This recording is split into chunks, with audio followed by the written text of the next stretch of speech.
We're going to talk about you versus you and how to overcome cravings on a plant based diet. And you're like, why would they persist? Well, we'll go into that too. Hi, I'm Dr. Lori Marbus. I'm a board certified family and lifestyle medicine physician who has been seeing patients across the country because I'm licensed in all 50 states for well over 2 decades now. And I've been eating a plant based diet for nearly 13 years, raised a family on it. So I'm definitely well versed to help you understand what those cravings are because I talk to thousands of patients a year all about this. So if you're excited to be here, thank you for being here and part of this community. I'm so thankful for having you here. Please hit subscribe if you like. And below, there is a link for my plant-based beginner's guide that written by myself after seeing thousands of patients well over a decade. So definitely will help find it useful in your journey. So let's finish this amazing video with you versus you, how to overcome those cravings on a plant-based diet.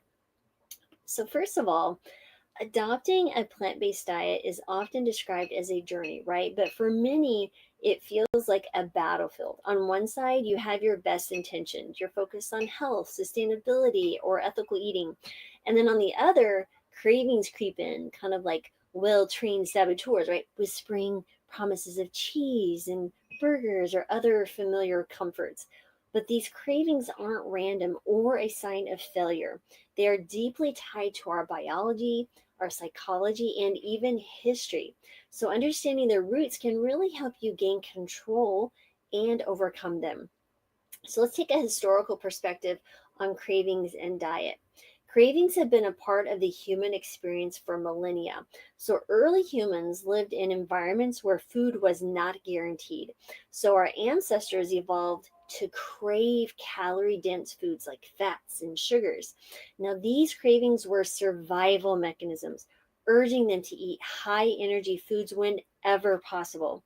Then you fast forward to agricultural societies. You find that cultural traditions started shaping cravings. For example, ancient Egyptians revered bread and beer as staples of life, while the Roman elite developed a taste for fermented fish sauces and rich meats. Now, these cravings were not only biologic, but also symbolic of status, identity, and belonging.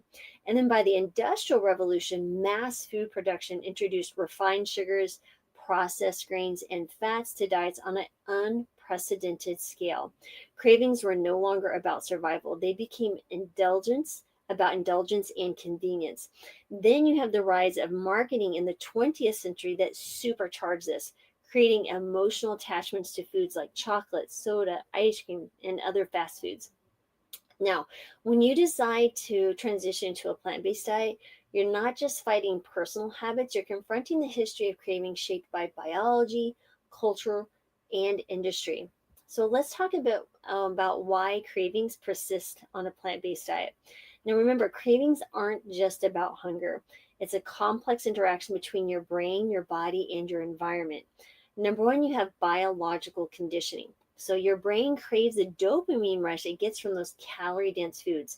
So foods high in fats, sugars, and salts, often found in animal products or processed or ultra processed snacks, trigger this response more than whole plant foods. Number two, you have a taste memory, right? So flavors you grew up with are deeply ingrained in your memory.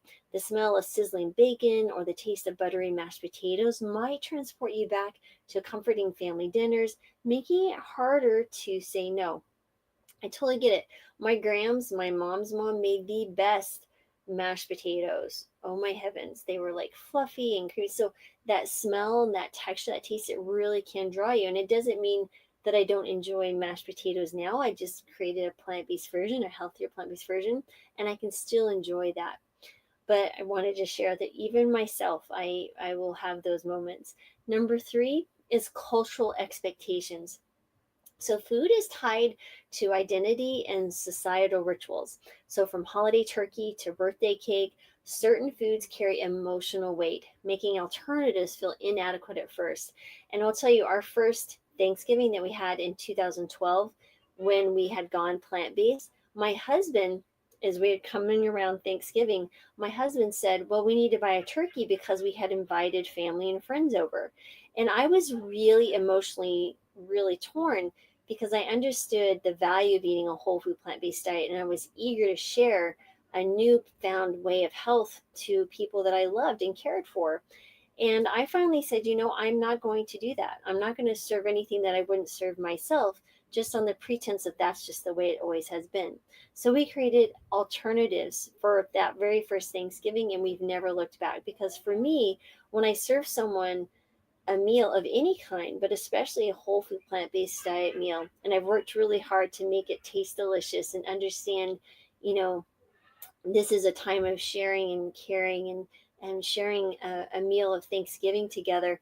I consider this a gift of love. So why would I give someone that I know that's not going to be helpful for them something that's going to actually potentially cause more harm to their health? So instead, I'm inviting them with playing around with their palate a little bit and giving them this yummy, tasty meal in this wonderful environment. So I'm hoping that I create new memories around my plant-based meals, right? So it doesn't have to be one of fighting or difficulty, just inviting space. And so that's how we chose to embrace it Thanksgiving almost 13 years ago. And here we are now, and we're bringing plant-based meals to where we're going in a few days. So next, let's talk about the science-backed strategies to overcoming cravings. So number one, we need to retrain our brain and taste buds. So your brain's dopamine system is highly adaptable. Do not forget that. Studies show that repeatedly choosing healthier options can rewire your reward pathways, so making you crave those foods instead. Similarly, your taste buds regenerate every 10 to 14 days, meaning it doesn't take long for your palate to adjust to the natural flavors of plant based foods. So, how do you do it? You gradually reduce ultra processed and animal based foods to let your taste buds adapt, and then incorporate more flavorful plant-based options like spices and herbs and kind of that umami rich foods like miso and nutritional yeast or tamari. And for example, a perfect example of this would be someone who's really struggling with, let's say, they really want salt on their food and they know they shouldn't have it. Maybe they have hypertension or something like that. Typically within 2 weeks, you will find that people who abstain from salt and then they do eat something that maybe they have the same amount of salt that they would have had before actually dislike it because, like, wow, that is too salty. So it's really fascinating. It doesn't take much, but it just does takes a little bit of consistency and a little bit of patience, and you'll find this actually works very, very well. The same goes with kids. When you're trying to introduce more healthy options, you're pulling them away from that ultra processed foods that you allowed them to have, giving them these opportunities to try new foods and really understand what true sweetness tastes from a piece of fruit versus a piece of candy will take time. There might be a few tears, but I guarantee you it will happen. Number two, replace and don't resist. So cravings often feel insurmountable, right? Because they're tied to a specific texture or a flavor, like the creaminess of cheese. Oh man, cheese and I used to be what I'd consider lovers. Oh wow, I remember that. Or the crispiness of fried chicken. So instead of denying yourself entirely, find satisfying plant based swaps. So let's say you're craving cheese, try a creamy cashew based sauce or store bought vegan cheeses as a transitional food till you can really embrace the more whole food versions. Do you want a burger? Offer a hearty black bean or lentil patty loaded with toppings. So by replacing instead of resisting, you address the craving without derailing your diet. You're going at this as a place of abundance versus a place of deprivation. So that's a really important piece here, because when you start feeling like you're depriving, you almost turn into like a small child throwing a fit because she didn't get the lollipop, right? So that's the kind of way that we need to address this. How can I make this an abundant opportunity versus one of not one of deprivation? Number three is really balance your meals. So cravings are often a sign sometimes of nutritional imbalances. Maybe it's a lack of protein, fiber, or healthy fats can really feel you unsatisfied and increasing the likelihood of cravings. Science says protein helps regulate hunger hormones like ghrelin. Foods like lentils, chickpea, tofu, and tempeh are excellent plant-based protein sources. Fiber slows digestion and it keeps you full longer. So whole grains, vegetables, and legumes are packed with it. Healthy fats found in avocados, nuts, and seeds provide satiety and flavor. And I will tell you over and over again, when I have patients who They heard some gurus say, oh, you need a pound of vegetables every morning just for your breakfast. They might eat a big old salad of kale and a few other veggies. One, it's not calorically sufficient to get them started on their day. And two, it's very protein scarce, right? So, not saying that you cannot get your protein on plant. Say you absolutely can, 100%. But if you are just focusing on one particular food all the time and you're not balancing maybe protein throughout your day, like those beans and whole grains, you may find that you have more cravings. So, upping your protein, especially earlier in that morning meal, you may find that it gets easier when you're more tired later in the day, and if that's maybe when you're having some of those cravings, which a lot of people have in that later afternoon or early evening, sometimes later evening. If they went all day and maybe they skip breakfast or they skip lunch because they were working or something, try that and see if you don't find an improvement in your craving that way. Number 4 is, let's talk about breaking emotional eating patterns. Now, this is a tricky one, but we're going to just give you a kind of a short, brief, potential helpful hint here. Cravings can be really tied to emotions rather than hunger. So, stress, boredom, or sadness can make us seek food in comfort, especially familiar indulgences. So, how do we manage this? First of all, recognize your triggers, right? Keep a journal to track your cravings when they strike and what emotions or situations are involved. And then think about some non food comforts. Maybe it's a brisk walk, a warm bath, or a quick meditation session can really soothe stress without, craving or reaching for snacks. Maybe it's journaling or really just taking the moment to ask yourself, am I actually hungry? Am I anxious? Am I lonely? Or am I tired? That's called the HALT method. And sometimes just providing space and time between the onset of a craving and bringing your mind on, becoming mindful of the situation is enough to decrease the reward of that particular eating habit or that emotional eating habit. So, mindfulness is a very powerful tool here. And there's just some ideas. Again, I think I've done some other videos on that a while back. I've done over 1,000 videos on this YouTube channel. So, there's a plethora of information. So, that might be one to check out. Number 5 is plan ahead to prevent slip ups. I cannot tell you how important this is, because if you are not planning to succeed, you will absolutely plan to fail. And so this is really, really important. So cravings are really strongest when you're hungry and unprepared. And if you don't have plant-based options ready, you're more likely to reach for the convenience foods. So here's some tips. Meal prep on weekends so you always have satisfying ready to eat options. Keep plant-based snacks on hand like roasted chickpeas, trail mix, or fruit.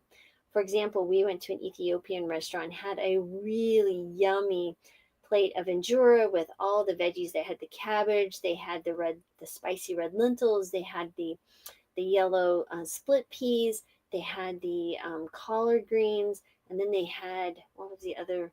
It was also delicious. And these special spices. Oh my gosh, my mouth is watering just from it. So we brought home the leftovers, and it was interesting, cool, is it was an Ethiopian market as well down here in San Diego where we are currently. And I bought the bag. And so I asked when I was checking out, because it's a small little, it was a 4-table little restaurant in the little marketplace. And I said, can you tell me how to prepare the split peas here that they had? And so they told me basically you take, let's say, a cup of the peas, the split peas, and you put, that's going to be your peas. So you're going to take a full onion, they said, and you're going to saute it. They said oil, but I would use water or veggie broth. You add in a little bit of garlic, a little bit of ginger, and a quarter of a teaspoon of turmeric, and you just let those onions become translucent. You pour in the peas, and then you pour in the water just to cover it, and then you bring it to a boil, and then you bring it down to a simmer and let it cook until it gets really thick. You may need to add a little bit more water if the peas aren't cooked. That took about an hour, but I made enough to really utilize probably I would say 4 meals. So over the course of 2 to 3 days, we will have delicious, yummy, yellow split pea deliciousness. Oh my gosh, it's fantastic. But I ran out of Injera, so now we'll probably use either a whole wheat tortilla, or maybe we'll use some type of grain.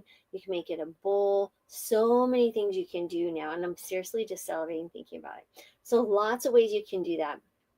The roasted chickpeas, you could utilize the chickpeas in a can. I pour out the aquafaba, which is the liquid of the chickpea, and then you can roll it around in your favorite barbecue sauce. Put it in the oven around 350, about maybe 15 minutes. Flip them around, and then roast them again. And then before you know it, you have a yummy snack, and that will last a couple of days as well. So ours isn't because the food goes bad. It's because honestly we eat it too fast. So it's delicious. So remember, throughout history, humans have craved foods to survive, to connect with others, and to really celebrate life's milestones. But when cravings arrive, it's not a sign of weakness.